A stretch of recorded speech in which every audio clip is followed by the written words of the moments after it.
Boa noite, pessoal. Vamos entrando, vamos conectando. Hoje eu vou conversar com vocês sobre os tratados internacionais em matéria tributária. É bem interessante esse tema, né?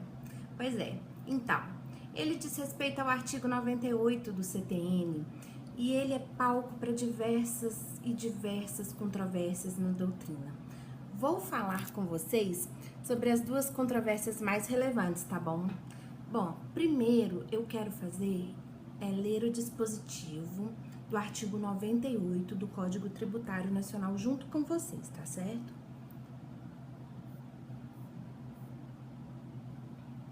O que dispõe o artigo 98 do Código Tributário Nacional? Os tratados e as convenções internacionais revogam ou modificam a legislação tributária interna e serão observados pela que lhes sobrevenha. Bom, então, este é o dispositivo do artigo 98 do CTN, tá certo? Pessoal, a primeira questão que surge é porque o texto legal diz que os tratados internacionais revogam a legislação interna. Gente, a maioria dos tratados internacionais em matéria tributária, eles tratam sobre a evasão, sobre evitar a evasão fiscal através da cooperação entre os países signatários e também eles tratam sobre a questão da bitributação. Bom, então se os tratados internacionais, nós já sabemos que eles têm a mesma hierarquia do que as leis ordinárias. Isso está mais do que pacificado no STF, tá certo? Até mesmo porque eu acredito que não exista nenhum tratado internacional que trate sobre direitos humanos. E, atualmente, no Brasil, nenhum tratado internacional que trate sobre direitos humanos que tenha sido incorporado pelo Congresso Nacional através do rito de emenda à Constituição, em matéria tributária, foi, enfim, adentrou no ordenamento jurídico dessa forma. Portanto, nós temos os tratados internacionais em matéria tributária, todos estão efetivamente incorporados no ordenamento jurídico brasileiro através de com o status equiparado a uma lei ordinária.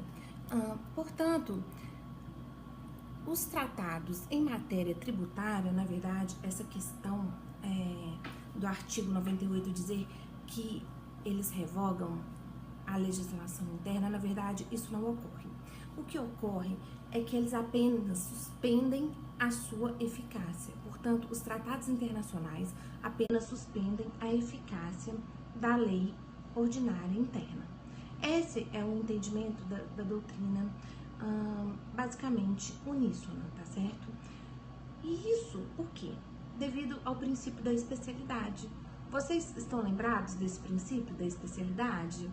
Ele dispõe que a norma especial prevalece sobre a norma geral quando existe um conflito aparente de normas, tá certo?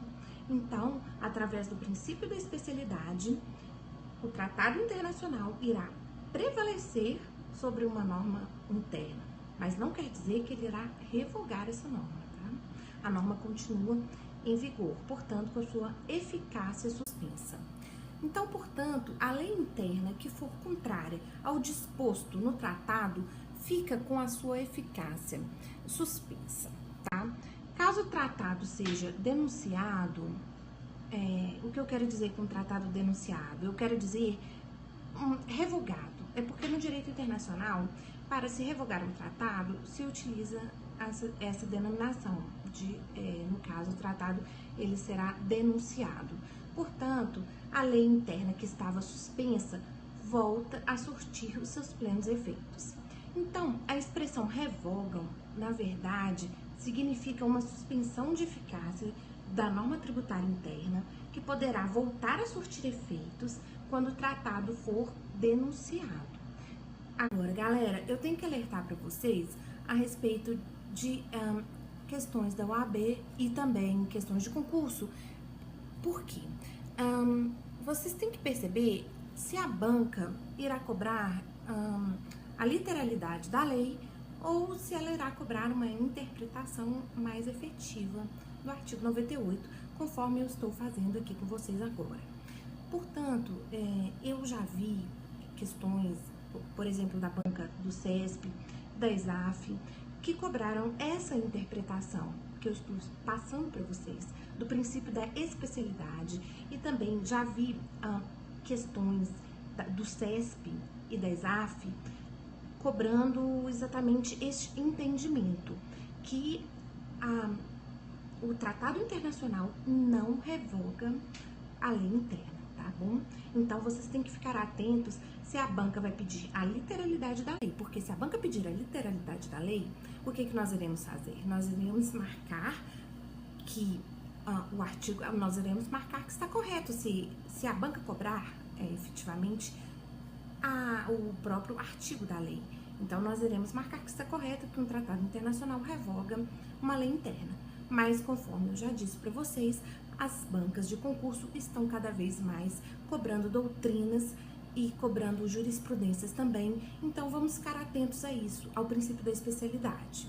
Tá? Agora, a segunda controvérsia relativa a esse artigo gira em torno do final do dispositivo, que estabelece que a lei interna superveniente deve observar os tratados internacionais.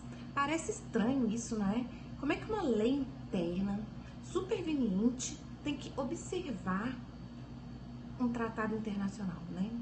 Bom, primeiramente eu fiquei pensando, enfim, será que existe uma certa hierarquia sobre as normas?